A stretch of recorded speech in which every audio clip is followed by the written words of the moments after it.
Yo guys, what's up? It's Michael from Chess Lifestyle and we are doing another 38 minutes of training today.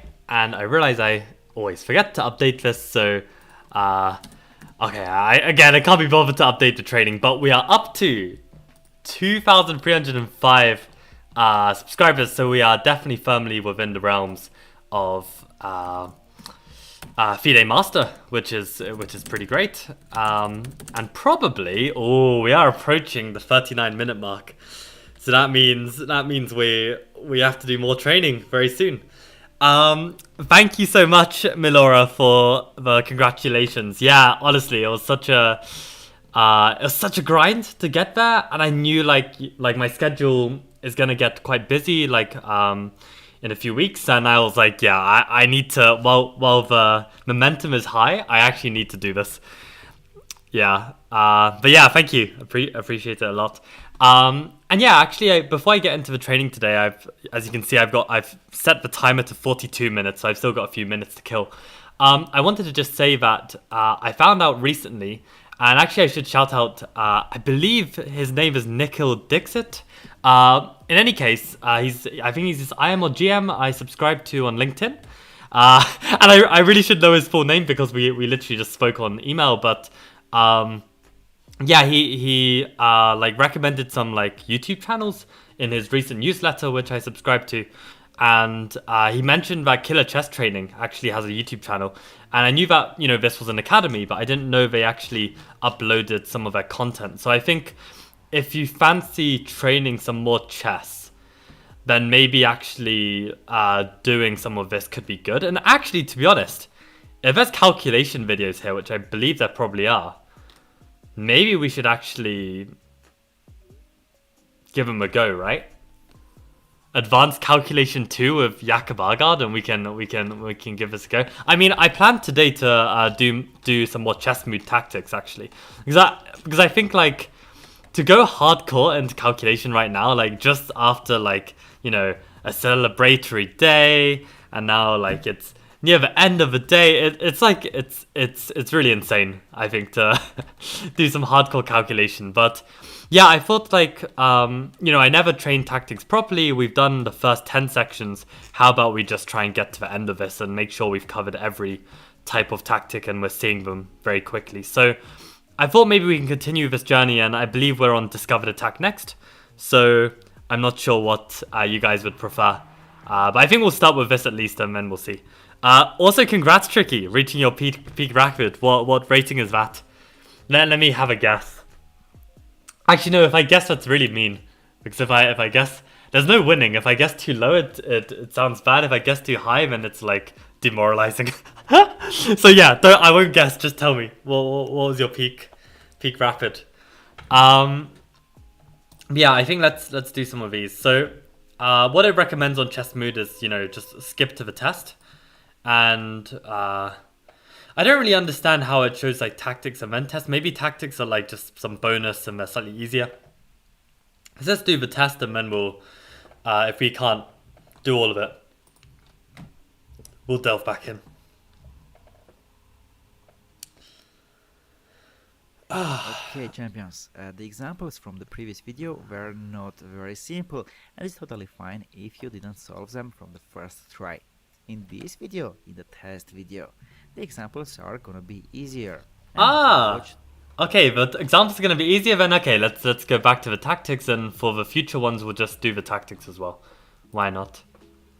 Alright, let's speed Avatar Okay, up. champions, the examples are going to be a little bit challenging, but I'm going to help you. Let's go to the first example. Okay, so if we can do all of this tactics video, then we don't even need to do the test, because then it'll be fine. It's white to move, how to continue. Okay, white to move, how to continue. 2020. Okay, solid. Is it the first time hitting 2,000 actually, Tricky? That's pretty sick. Me too, I think. In the last days, I got like 150 elo. Fantastic. That's what I like to hear. So yeah, keep training, keep the spirits high. This is the way to improve at chess, right? So, right.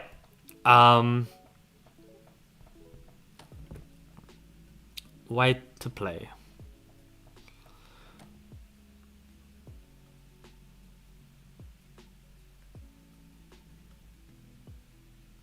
Oh, Ooh, okay, I was really slow on this. I kind of forgot the theme, and then I was just trying to solve it normally. So like I was looking at like rook h8 check and queen h8 check ideas. But in fact it is rook h8 check, because after king takes h8, bishop takes g7 check, rook takes g7, and the queen is this like a discover attack on the queen. So to clarify the difference between discovered check and discovered attack, when I first learned this I didn't really know the difference, but it's very clear actually. Basically, if the bishop is moving, even if the bishop moves with a check, this is still a discovered attack because the queen is simply attacking the other queen. But if, let's say, the king was on d5 and the bishop were to move, this would be a discovered check because it's the discovered check, right? I hope that made sense, but yeah, that's the difference. So we're looking at discovered attack, and that's the solution for sure. Okay, champions, now we cannot take the rook on g7 because our bishop is pinned here. But imagine black's king is somewhere on the dark square. Then we would be able to take on g7 with a check, right? So and that's the other thing as well. When you are playing with a dark squared bishop, you should be constantly looking at all of the kind of motifs against the pieces on the dark square. So if you can lure the king onto a dark square, or maybe you can attack a piece on the dark square, there's going to be some decent chances of tactics. We can bring this king on dark square. Okay, this topic calls decoy. We play here rook h8 check. We bring opponent's piece where we want him to be, and now bishop g7 is already with a check. And after rook g7 or king g7, we take opponent queen. Nice one, right? Rook h8. The next one. It's white to move, challenging, but nice one. Okay. Chess Mood. So Chess Mood has I think gone up in price since when I was a subscriber, but I actually got my membership gifted, so I'm quite lucky in this regard. But yeah, it's I think it's maybe around like, oh, I don't want to misquote actually, but you can find out by just looking up the website. It should be very easy to look up. But yeah, I would 100% recommend you go for Chess Mood. I mean, it kind of depends on your ambitions, and I would also treat it a bit like a gym membership as well. Like I would say, like, yeah, be careful. Like, let's say booking for a whole year, if you think you might have a chance of burning out, like, it's probably best to just do 1 month, even if it's slightly more expensive, just to try and do as much as you can in that month, right? So yeah, I think like this is the way to go. And yeah, there's like some amazing content on this channel. So yeah, if you've got any specific areas you're curious about regarding Chess Mood, I can definitely try and answer, because I've looked at a lot of the content on Chess Mood. Also, my chat completely didn't load, and then like 20 messages came out at the same time. So okay, you guys can start thinking of the next one while I catch up. I had a provisional 2 due to some really cheap wins, but lost 350 rating the next day. Oh my god. Oh, half the board is not visible? Oh my days. Thank you, Tricky. Appreciate it. Yikes. That would have been bad. Hey Mike, congrats to your peak. I also think you're blocking the board currently. Yes. Yeah, we can't have positive comments without some negative comments as well, right? So appreciate the balance, Sven. So you lost 350 and now reached 2000. Very nice. Nice. Welcome, Yevgeny. Still can't see. Okay. I think you guys can see the board now, I hope. Wait, really? You guys can't see? Oh, maybe I'm just... Oh no, I'm super behind. I'm like, okay, we're good. I'm like 2 minutes behind. Okay, what's your training schedule aside from daily streams? Very nice question. Let me solve this tactic first, and then I'll answer that question. Otherwise, we'll be rambling all day. So discovered attack. Okay, I'm doing a quick evaluation first.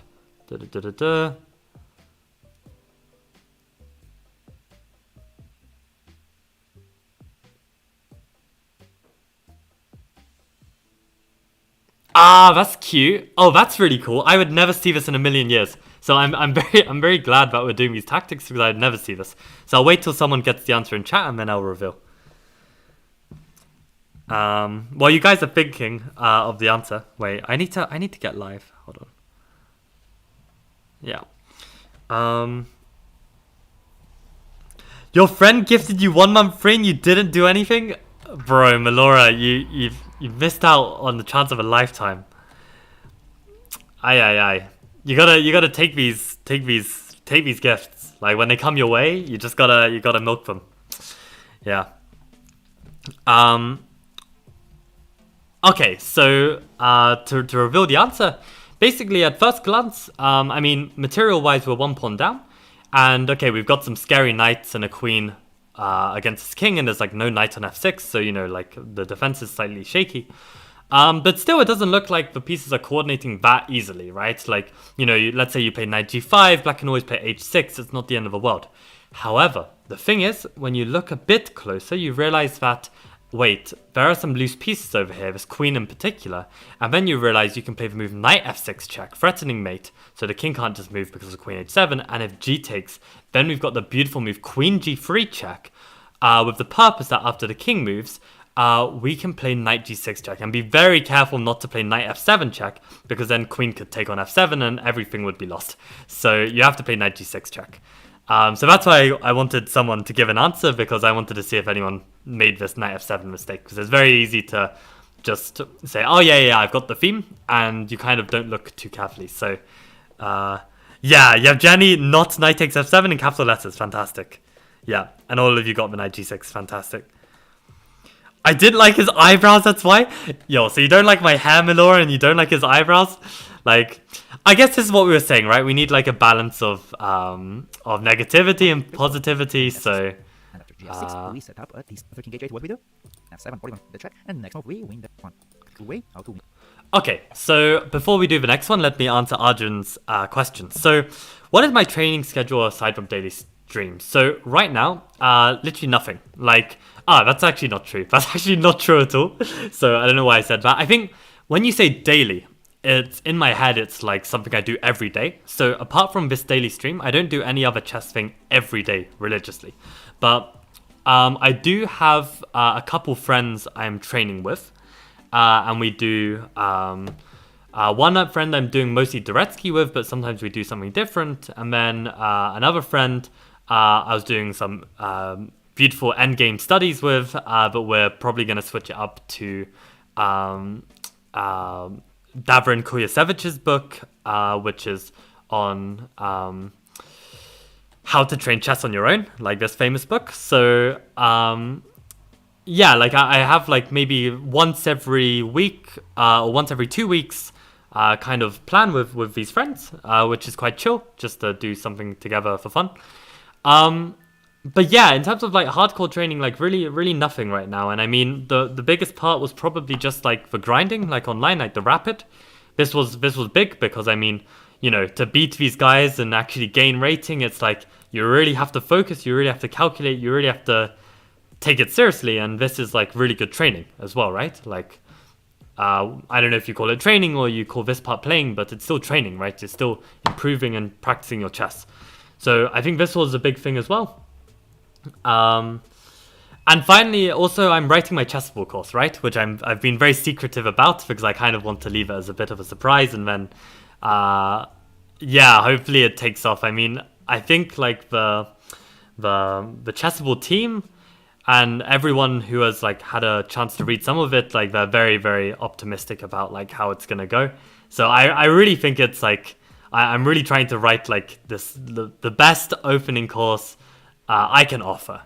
It's not gonna be like some lifetime repertoire where I'm you know giving Stockfish depth 50 lines, but it's gonna be more like for intermediate players, maybe even beginner players if they're extremely keen, to like actually get a really decent repertoire and like a very obscure, interesting one, which a lot of players will not really understand what is going on, and you will know exactly what to do. So this is kind of like my goal with this course.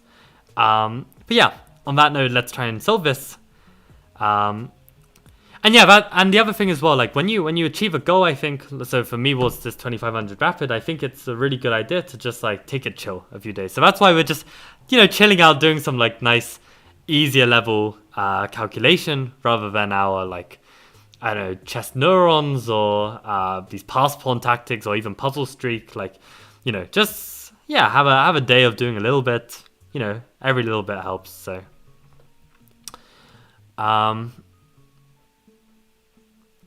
So I see like a line that wins, I think. Oh, it really does win, and it does involve a discovered attack. I didn't really see why it involved a discovered attack at first, but then I missed one of the sidelines where the discovered attack is important. So the problem with like a lot of tactics, I don't really like these kind of tactics where it's like a queen sack, because it's like so rare that it happens. It kind of like tempts you into sacking the queen more than you probably should, I think. But I was looking at this line where, oh, I'm actually wrong. Oh dear. So I thought queen d5 check, bishop takes d5, bishop takes d5 check, and king h7. And I thought I was just winning with rook h1, but of course black has king g6. So really what I have to do on queen takes, bishop takes check. The funny thing is I realized after king f7 we just take the queen. But of course on the queen d5, bishop d5, king h7, we also just take the queen. And we just stay a piece for a pawn up, which given the endgame situation, we are probably winning, right? So I think this is it. Win opponent's piece. Please pause the video and think. There really aren't any The other right candidate rook, moves. place bishop d5, check, and then take the position. And after bishop d5, we take bishop on d5, discover attack on the queen, and this move came with a check. The next move we are going to win the queen, after which will be piece up. The next one, it's white to move. Quite challenging one. It's related with the topics decoy and discovered attack. This help might be useful for you. Please pause the video and think. Okay. I'm not negative, I'm positive? Yeah. I guess you did compliment my haircut in an earlier chess lifestyle video, so I guess we'll consider you neutral. We'll consider you neutral, Melora. Yeah, I don't know, Melora, if I work so hard. I think it's more like you've just got to find ways to make your work fun. I think this is actually like such a big thing, and I mean it's definitely a privilege that I do have a lot of fun with my work, with like my coaching. And to be honest, it's not all fun. Like, don't get me wrong. Like, I have like maybe a couple students right now where like, it's just not going so well, and I can't seem to fix it right now. So it's not all like cherry blossoms and great times, but on the whole, yeah. I mean, compared to some jobs, like I really have absolutely nothing to complain about. And I think, yeah, with I guess that's different kind of work, but just in terms of like training work, I don't consider it as working hard, because it's not really, I'm doing something I enjoy, so it's not really hard work, right? I don't know, like for me, hard work is like doing something I don't enjoy, and that's why like I'm so happy with doing these streams, because it's like actually like I enjoy streaming, and I haven't been streaming for a long time, and I don't enjoy tactics, but because I enjoy streaming, I'm actually enjoying doing these tactics, which is insane. So yeah, I think you've just got to find a way how to trick yourself, scam yourself, I don't know what. Are you fun, Tricky? I actually do find coaching the Leicester Juniors very fun. You're not one of the problem students, don't you worry. But yeah, no, I wish I could actually organize something sooner, but I just thought like, oh, if I have to do like 2 weeks here, 2 weeks there, it's better to have it 5 weeks in a row, right? So I think like, yeah, we'll just have to wait until I have 5 weekends in a row. Is the chessboard course with or without camera? You can get both. So they've actually taken a punt with me, because normally you have to write a course without video unless you're like a really established player, like, I don't know, Caruana or something. Like they're not gonna pass up a chance for Caruana to like give some video content. But because like you know, I've got this channel and they can recognize that I can actually talk in front of a camera, they're like, yeah, go on then. So there's gonna be video. I think it's gonna be fun. I think it's gonna be good. And yeah, queen d5 double attack, and after bishop takes, yeah, exactly. Win the queen, piece up, fantastic. Okay, so this one, a little bit harder.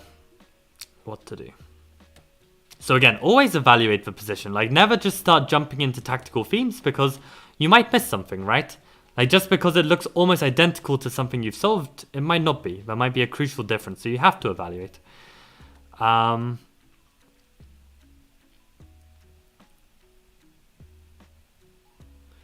So for me, like if I had this position with white, I would already be looking at like how can I, neutralize the position and not be worse, because right now I'm a pawn down.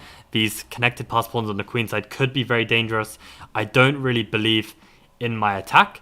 I would probably, in all honesty, take the a6 pawn if this was like some blitz game. I mean, maybe taking on f7 could lead to something, and of course this would have to be a candidate move, but in the moment, unless I felt really sure that taking on f7 was something, maybe I just want to take the a6 pawn and be done with it. Because if somehow like I take on f7, they manage to neutralize, then I might even be lost.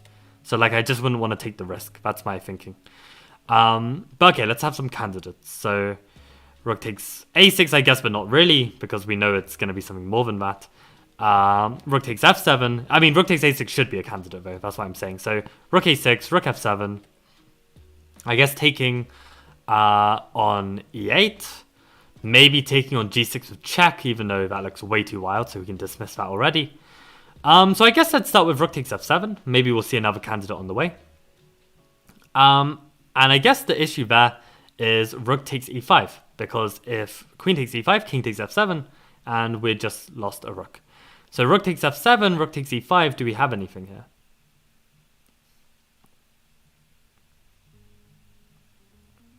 Don't really see it.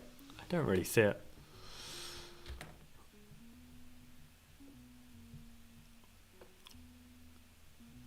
Okay, guys, I wanna like run by you something on my mind, some of my troubles as a human being, and I'd be very curious to hear what chat has to say. So, as you know, like I don't know if you guys all watched the interview I had with my friend who gained 350 rating points in a single month. But basically, like maybe halfway, well, near the end actually, like I mentioned this plan of mine.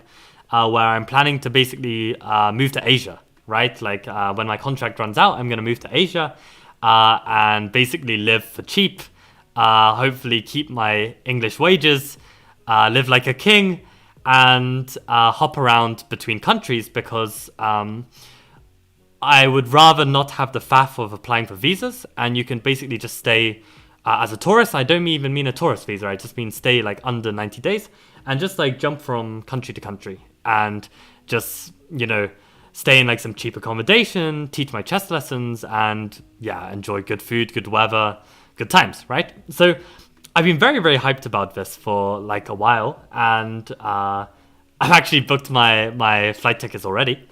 But I was just thinking, like, how sustainable do you think this life is? Do you think it's like something like that would be good to do for like a year?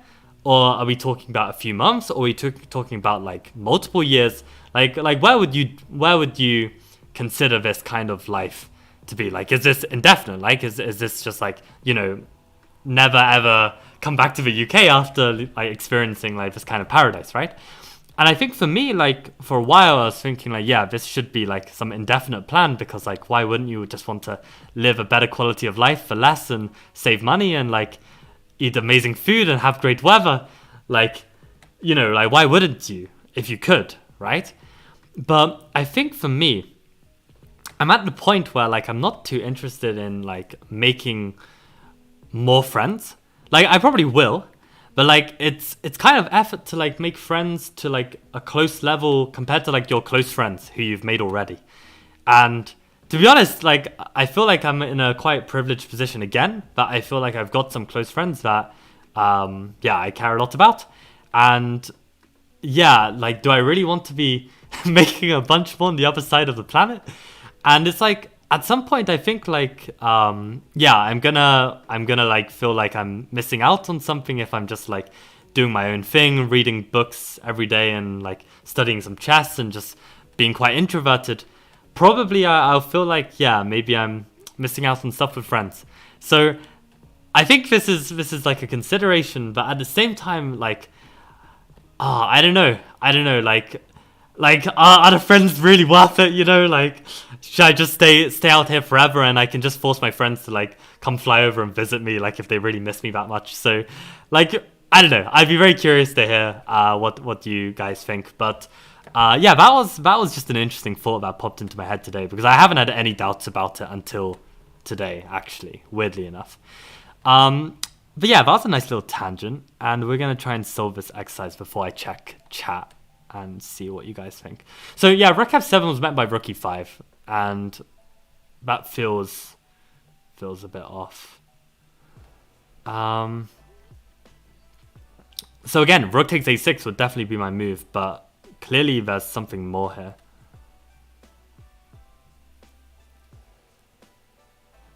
A move that looks interesting actually that just came out of nowhere was rook h5. Because I feel like, you know, if pawn takes, sure, I've lost the rook, but the king is really exposed, right? So maybe I've got like queen g5 check, and I was thinking of some like discovered attack on the queen, but the queen is double protected. So of course there's not going to be anything there.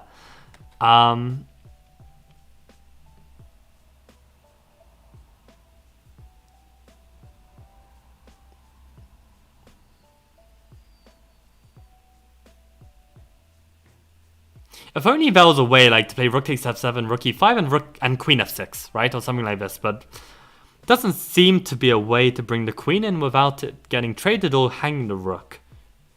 So to me, my intuition really tells me there's no attack here. Oh, rook d6. Rook d6. Oh, this is so annoying. How am I supposed to find rook d6 faster? I mean, I don't even know if it is yet, but just for the basic reason that queen takes d6, rook takes e8, right? With check and you pick up the queen. So rook d6, and actually where can this queen go? So the queen actually only has one square, surprisingly, which is c7. And then what can we do? There's probably some combination here.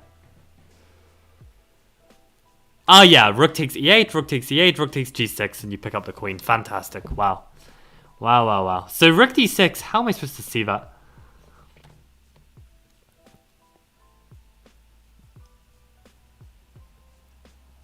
I guess I just should do more discovered attack puzzles. Like rook d6 is just never on my radar. I'm not seeing this in a million years. So yeah, I guess that's why we're doing these. But yeah, let me check. Let me check chat. I did say that I don't like your hairstyle now, but that's because I see that even different color would complement your features more. I see. Okay. So we're like, you know, we're at 9 out of 10, but it could be a 10 out of 10. Okay. Fair enough, Melora. You've saved yourself. Okay, that's great advice about evaluating first. Didn't do that until recently, and it happened a few times. I'd win a knight with some complicated tactic, only to realize I was down a rook to begin with. Exactly. So always evaluate. It's a queen trap. Rook d6, fantastic. Tricky. It's like the epaulet mate. Interesting way you like come to that with like the rooks on the side of the queen as some kind of weird trap.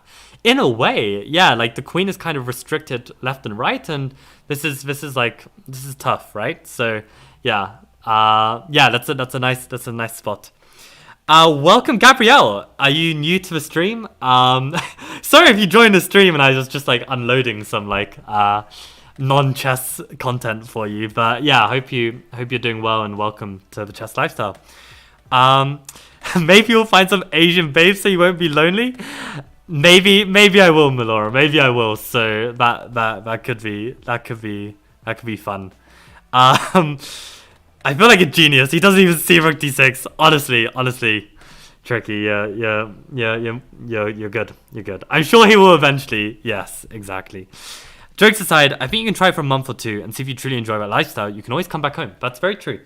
I think for me, just like renting in the UK is such a pain. It's such a pain. There's so many like council tax and like bills. It's like you have to pay money to like breathe on this planet, and it's just a joke. It's just a joke. Like I feel like you should just be able to flush your toilet and not have to think that you paid like 10p to flush the toilet. Like how stupid of a world that we live in that we have to pay to flush the toilet. It's just takes the piss. It just takes the piss. So I want to live somewhere where I don't have to pay to flush the toilet. You know, that's why it's hard to come back. Yeah, now he saw it exactly. One way to find rook d6 quicker could be looking for threats without any intuition. Right, if it's just good, just because it's a threat. Hard to say, right. So, you know, that's this common phrase, right? Like checks, captures, threats. I looked at my checks, looked at my captures, kind of got lazy by looking with not looking at my threats. So yeah, to be honest, if I just looked at the threat, then yeah, you can see very, very quickly your intuition picks up. Oh, wait, if queen takes, then suddenly rook e8 is a move. So I think, yeah, these wild threats, I need to start looking at more because I need to appreciate that, you know, there is the space for discovered attacks, which is definitely not in my intuition. So I think, yeah, like this is like definitely a tactical flaw in my intuition right now. And yeah, we need to improve on this. Okay, so we found it. Let's move to the next one. Or attack with the check. And after rook e8, in c7, we take rook e8. And after rook e8, he is undefended. You say rook g6, you are correct. After h6, queen. And after rook d6, there is no place for the queen. It's white to move. How there is no place for the queen. Okay, I didn't want to accidentally see the answer. It's white to move. How to continue? Let's pause the video and think. Okay, white to play here. Oh, I think I got it already. See, so already doing these puzzles, like you just get really sharp really fast. Like I'll double check. And again, I didn't evaluate the position, but this one is literally just like winning a full queen. It's like hard to say no to that, right? Like, yeah, we're definitely going to be happy about winning a queen.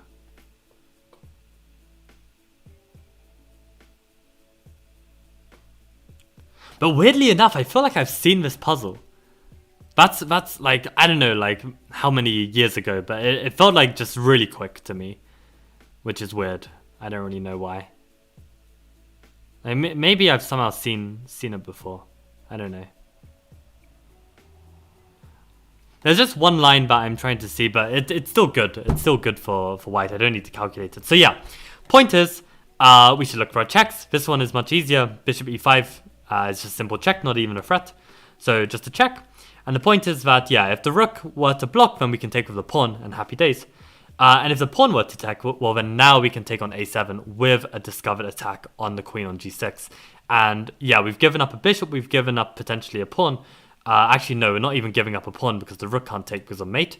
So they'd have to play like king a8. So we keep the pawn and we even win a queen. So this is just completely winning. Okay. Here it looks like we need to take b7. It's a check and also we don't have such a strong pawn. But after king a8, it's not very clear how to continue. Well, opponent's king is in danger, but our king is also not safe. It's in the center. Now you might ask how this position is related with the topic discovered attack. Here it is. Imagine black has not f6 pawn. What would you... Aha, Gabriel, you watch my Shogi lifestyle streams. Amazing, amazing. Wait, what's your Twitch? Because I probably know who you are, but I just never knew you were called Gabriel. So yeah, would appreciate you know, a reveal, a Twitch username reveal. But yeah, great to see that you're down for some chess as well. Is it a secret where you're going? It's not. I'm going to Malaysia first. I've been to Malaysia once before. Absolutely loved it. I have some friends there.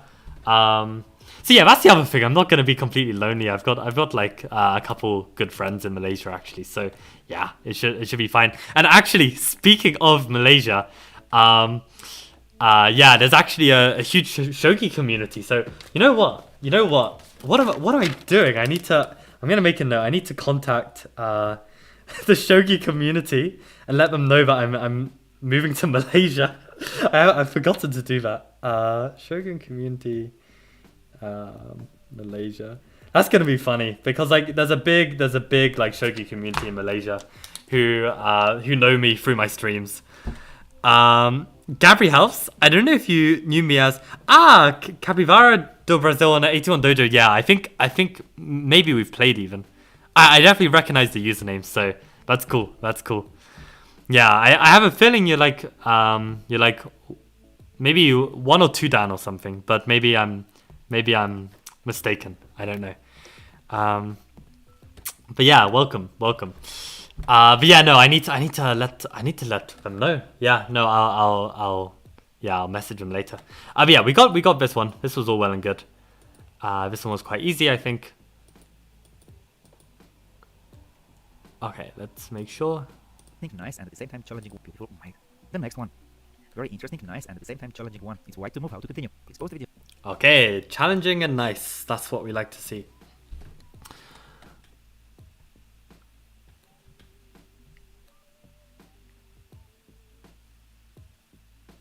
Oh, like honestly, like just that reminder that I've got the Malaysian shogi community. I'm gonna be fine.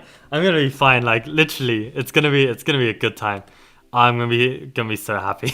Okay, so yeah, forget all of those doubts that I mentioned like 15 minutes ago. Zero doubts now, zero doubts. Shogi community is absolutely goated. So yeah, if you ever feel burnt out of chess, guys, like definitely give Shogi a try. It's really fun. It's really good. Um,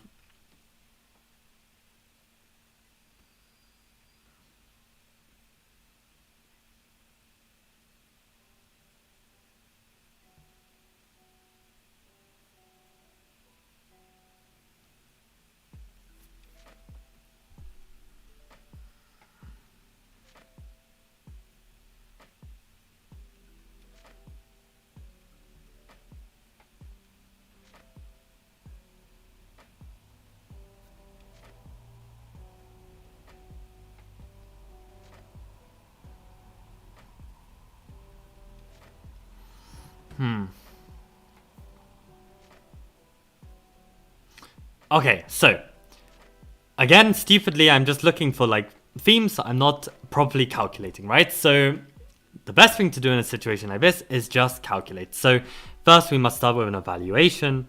We realize that actually we are an exchange down. This is useful information. Pawn structure is kind of similar. They have an outside pass pawn. They have a vulnerable queen on a1. Our rook is also hanging.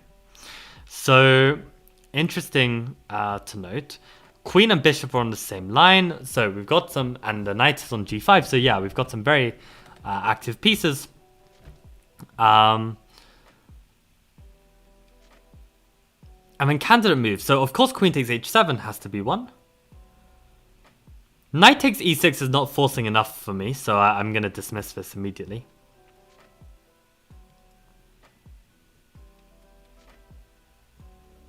Maybe a move like queen takes a8 could be an interesting candidate.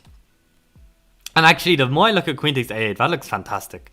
Because it threatens the rook on b8, so there's no time to say play bishop takes e1, because you just take on b8. And after queen takes a8, if they take the queen, well then we can play bishop takes h7. The king moves. Let's say to h8, because maybe they can try and win the bishop. So let's go there. So queen takes a8, rook takes a8, bishop takes h7, king h8, rook takes a1, and we hit the bishop as well. So that absolutely has to be fine, because there's no way that black can, let's say, play a move like f6 and win one of our pieces without, saving that bishop as well, right? I guess one move that needs to be checked is bishop d8, right? Because that kind of, solves the problem of their bishop and also hits my knight. So let's go through that again. Queen takes a8, rook takes a8, bishop takes h7, king h8, rook takes a1. So at that moment there, we have won a full rook. Oh, we've won a full rook. And we're only an exchange down at the start. So that's pretty good. So queen takes a8, rook takes a8, bishop h7, king h8, rook takes a1. If bishop d8, doesn't even matter. I mean, we can even actually just drop the bishop back to e4, hitting the rook. So if they take our knight, we take their rook. So that's more than enough. We're completely fine there. So yeah, queen takes a8. Nice. So you see how important it is not to... So at the start, I was looking at queen takes h7 and just trying to calculate some lines. And I was just like, what am I doing? Like, literally, what am I doing? Like, there's literally no point to do this because there might even just be a better candidate move. And of course there is. So always consider your candidate moves. Always evaluate the position first. And the thing is, for instance, even if I spotted this queen takes a8 theme with bishop takes h7, I would never be able to understand, like, oh, these, like, bishop takes e1 resource, bishop d8 resource, if I didn't first evaluate the position. So you have to do it step by step. And yeah, you got to do the whole package if you want to, like, consistently get these correct. So this is what we're practicing in these streams. And yeah, even now I'm still, like, not doing it properly at first, sometimes just out of laziness, bad habits. So this is why we've got to break this. We've got to really improve in this regard. Okay, here we are exchanging down and also our rook in 1 hangs. But our bishop, queen and knight on g5 are attacking the king on g8. The first move it will come to our mind probably is queen h7. Clear how to continue. Because now our queen is attacked, the rook is under attack. So what we do in the initial position? White has a very strong queen b8, so Yeah, rook a8, we got it. And the next move, we are piece up. Also, the bishop on e5 is under attack. So in the initial position, if we queen Yeah. h7, we take queen a8, opening the bishop h7, discard 1. The next one, it's white to move, another. Okay, so let's see. I think, okay, loads of queen takes a8. Fantastic, fantastic. Okay, great, Sven, for suggesting if f6, the bishop on at a5 is still attacked. This is great. Right, but I wonder about queen takes h7, king f8, knight e6. Yeah. I was having a look at these lines as well, but yeah, it's just unnecessary, right? And this is the thing. Like, you should only calculate whatever we need. What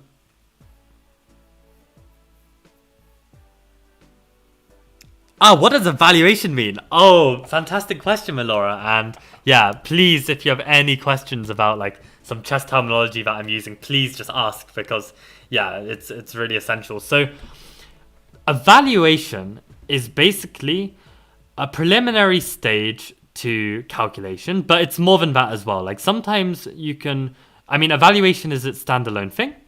And what an evaluation is when you see a position, you basically are taking in everything you can understand about that position. So that is when you do an evaluation. You also have the context of evaluation of, let's say, an engine evaluation. So that's when it like spits out a number and says like plus 0.5 or minus 0.5. And if you don't know, plus 0.5 means white is up by around half a pawn. Minus 0.5 would mean black is up by around half a pawn. If they're like -9, then it feels like black is better by a whole queen because the queen is worth 9 points, and so on, right? So the engine actually does exactly what we're doing, right? We're considering material, we're considering king safety, we're considering like the dynamics of the position, we're considering pawn structure, we're considering all of these factors that lead to a human evaluation. And the engine is kind of doing that same thing and then sticking a number saying that based on all of these factors, we are saying that the position is plus 0.5. So that's why we call it an engine evaluation, because it is the engine's understanding of the position.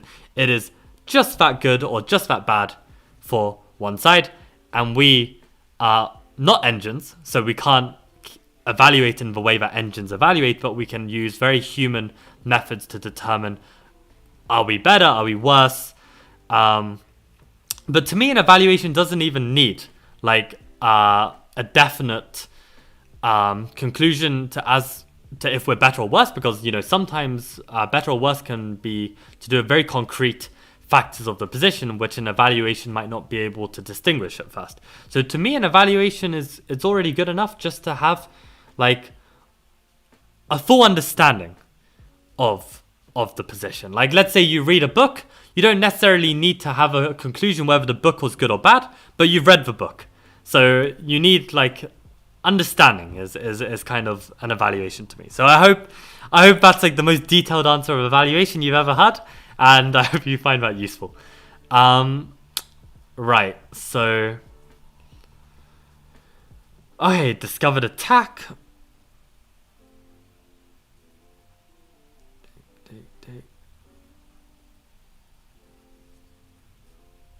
Oh, that's so cheeky. I see a way I can win a queen, but is it really enough? So, again, stupid me calculating before I evaluated, after giving a whole speech on evaluation. But yeah, material is equal, and black is extremely passive. I have no idea how they manage this, but yeah, of course, we should be looking at our sacrifices, and that's why I started with rook h7, but then I realized that actually knight g6 might even be necessary, because then we provoke f takes g6, then we play rook takes h7, which is forcing king takes h7, then we can play queen h3 check, which forces knight h6, in which we can play pawn takes g6 check, and after king takes g6 we can take the free queen on d7. Now the thing is, we have sacrificed a rook, a knight and pawn, which as we know is 9 points, and the queen is worth 9 points as well. So we then need to evaluate that final resulting position and determine, is this actually a position that we like? So again, actually maybe there should be two words, right? One is to just understand, and one is to actually put like, are we better? And actually maybe my definition is wrong. Maybe an evaluation should always have like some kind of opinion of if we're better or worse. Because, yeah, when I said evaluate in this context, I definitely mean, are we better or worse with that queen for the knight whatever it was, knight, pawn, and rook or whatever. So in the final position, we have so knight g6, f takes, rook, king, g6, queen h3, knight h6, g6, king takes the queen. So we have a queen on d7, a knight on h6, a king on g6. The rook on c8 is hanging. They can come down rook c1 with a check. We'd probably play king g2. And in that position, like,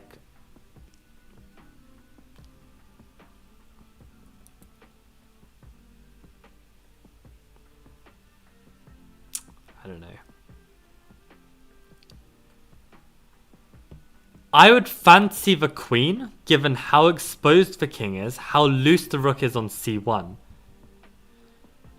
And if they don't go rook c1 check, I mean, like, where else do they go with the rook? There's not, like, a really good square. So I have the feeling white is better there. I just don't know if it's enough to be objectively winning, but definitely practically very strong. So really, we probably shouldn't have calculated that deep. But at the same time, you know, if your eye gets caught into like calculating something extremely forcing that you can calculate concretely, I'm not completely against you just going for it, right? So we've considered knight g6. Rook h7 didn't really go anywhere when I tried to calculate it earlier. And do we have any other candidates? Maybe like queen h5 or something, but don't really.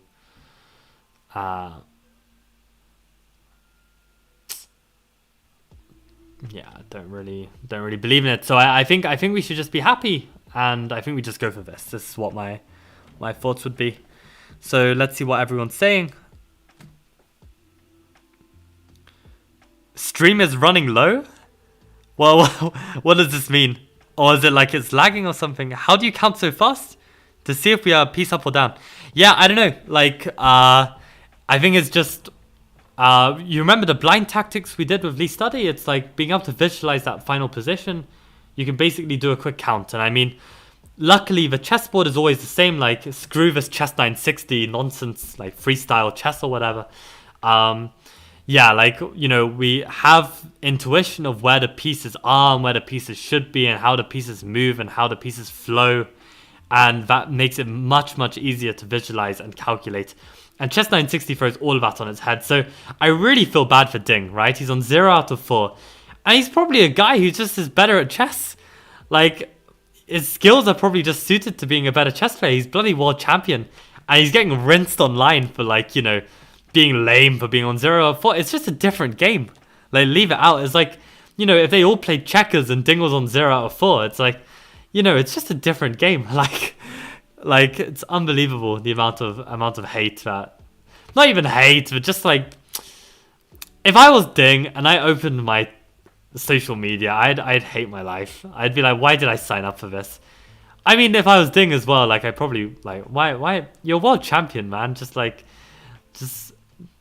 you know, be an absolute goat of chess and like don't mess around with like it's the washed up world champions like Magnus who needs something to, you know, feel good about again.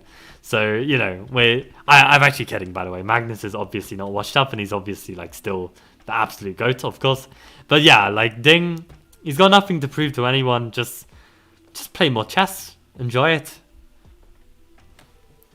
Finally, someone talked about that. Thank God, Jenny, that we're I'm not the only one, right, with this opinion. Like, oh man, I don't know. Like really, like I think chess 960 is only necessary for Magnus. Literally for everyone else, chess has so much going for it. Magnus, he's basically completed the game. He's literally completed the game so hard that, like, you know, I don't blame him for needing something else. But everyone else, like Gukash, Kama, Abdusattorov, like, sure, I mean, it's good exposure, like, you know, take the money, but ultimately, guys, just become, like, push for world champion. Like, if you've got the time, like, don't spend it on chess 960. Like, it's just like, it might be a more complicated game.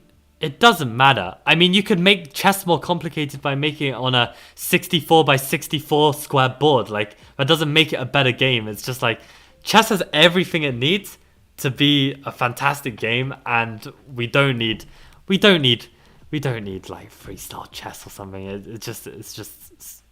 Yeah, it's it's a gimmick. That's how I view it. Cheers, Mem Tiatum. Yes, I'm glad you can finally catch a stream live. Welcome to the live stream. And yeah, I came up with this answer. Let's see if we're right. How to continue. Okay, we can try to take rook h7, but after king h7, if you give queen h5 or queen h3 check, it would be mate if opponent didn't have knight h6 move. What we can do in the initial position, we can play your knight g6 check. It's a pin, so let's take fg6, and now rook h7, king h7, and now how to continue? Okay, queen h3 check, we set up this card. Okay, I think we got it. Check, and after king g6, with the position is Wow. the next one. Okay, so he just says it's straight up winning, right? And to me, like, I would need some more evaluation, right? Like, for instance, if black were to able to coordinate the pieces, like, for instance, if they could play rook c1 check, and after king g2, this was a light squared bishop, and they could throw in, like, another check. Like, this would start to get dodgy, right? Then there's, like, knight f5 ideas, and, you know, you'd have to be careful. But, okay, the fact is you can play king g2, then no follow-up checks, king's exposed, yeah. This should be completely winning. So, that's fair. The position is from the game. I got a question. Who do you think is going to win candidates, and who are you rooting for?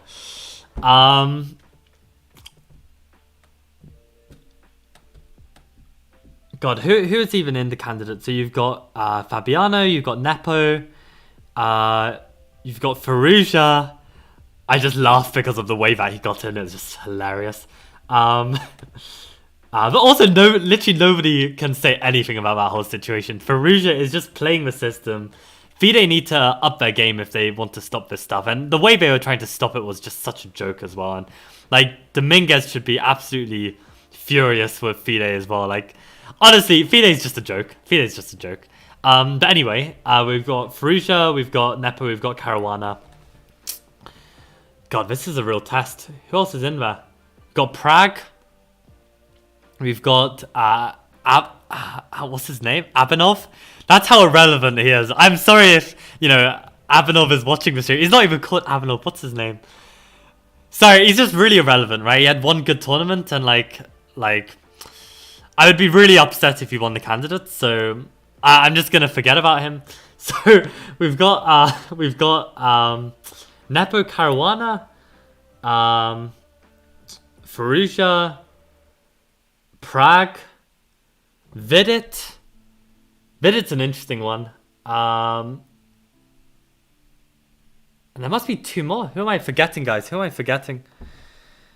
Nakamura? Nakamura's in candidates? No way is Nakamura in candidates. Is he? That's so cool if he is. I completely forgot about Naka, if that's the case. And then Gukash. Interesting. I think my heart is for Firouzja. Absolutely. I think he's an absolute G. I remember when he first hit the scene and he was getting good. There was so much hate for the guy. I don't know if it's like some like weird, like, I don't know, weird American racism or something, like just hating on Firouzja for absolutely no reason. And I remember at the time, the only thing I knew about Firouzja was I saw one interview of him. And I was like, this guy is like super nice, like really, really nice. And everyone was bashing him because he had that like spat with Magnus. I don't know if you guys know about like this argument they had in like some Blitz tournament where basically it was kind of funny. Like Firouzja was like on increment, Magnus was on increment. And like when Firouzja was on 1 second, like Magnus coughs or something. And like it just like, I don't know, it makes Firouzja flinch, and by flinching, Firouzja flags or something like this. And like obviously Firouzja like complained about it, and then everyone was like, what a little sore loser, we hate this guy. So that was kind of like before Firouzja got big, and there was just like really unnecessary hate for the guy. So I was always kind of like team Firouzja, just because like, yeah, I'm always like a fan of the underdog if they're like unfairly like attacked, right?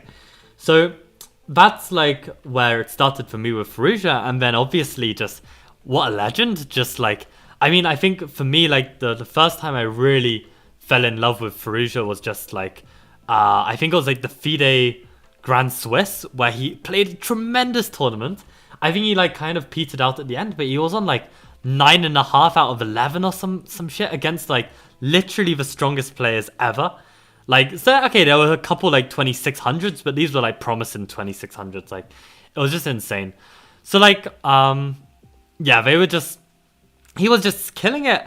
And then at the peak of his chess, like he's 2800, he suddenly disappears from the chess world to pursue fashion. Like, unbelievable. Like, you know, these guys who are like right at the top, all the guys who have ever made it to 2800, all of them without fail are chess players exclusively. And Firouzja comes along, you know, like just you know, is like, well, I don't want chess to be my whole life. Like, honestly, respect. And yeah, he just quits and does fashion. It's incredible. And like, the other thing I love about Firouzja is that he's an online chess player, like wholeheartedly, you know, he doesn't give a crap about like the reputation it brings him. Like in his first candidates, he was completely tilting in the candidates and then played bullet chess like 400 games with Naroditsky the day before playing Nepo or something, and then obviously loses to Nepo because he's had like 4 hours sleep having played 400 bullet games the night before. Because he was pissed. He was really pissed that like his first candidacy he's gonna come last, which he did. So I want this redemption arc for Firouzja, especially how hard he hustled and how like amazing it was that, you know, he did this tournament, was completely fair game according to FIDE rules. FIDE would then like, we don't want to rate it because it's kind of rigged, which it's not rigged, but then if you allow Ding to do his method into the candidates, then where's the consistency? So all in all, Firouzja then gets in by winning an open tournament with flawless games, beating Kamsky, beating like another GM who I've forgotten. These are not easy wins on demand, right? Like, you have to be pretty damn good at chess to win on demand against Gata Kamsky. So honestly, I think with the black pieces as well. So Firouzja, in my heart, has it. The only reason why I wouldn't want Firouzja to win is because I don't think he'd make the best world champion. Because I feel like he'll be a bit like Ding, where, I don't know, I think it'll get to his head a bit. I don't know if it's his time to become world champion. Maybe it is. Maybe Firouzja will just be an absolute legend and bring chess to the next level. But I feel like we need someone else to become world champion, and the person who comes to my mind would just be Nakamura. Like, I think if Nakamura became world champion, holy crap, would chess have another renaissance. Like, I think Naka would bring something to the game that just was never to be seen. Like, I don't know, like, it would just be unbelievable. So I think Naka would be like the ideal world champion for the chess world. Yeah, and I think that's probably my answer, right? Like, yeah, who's gonna win? Who's actually going to win? Based on everyone who's playing, I'm gonna have a hot take and say that Pragg flops. I'm gonna say that Pragg flops. I'm gonna say Vidit does really well. I'm gonna say Vidit comes like second or third or something. I really hope Nepo doesn't win again. Although it would be iconic if Nepo won again. I wouldn't mind if Nepo won again. It would be really iconic. I think realistically Caruana probably going to win.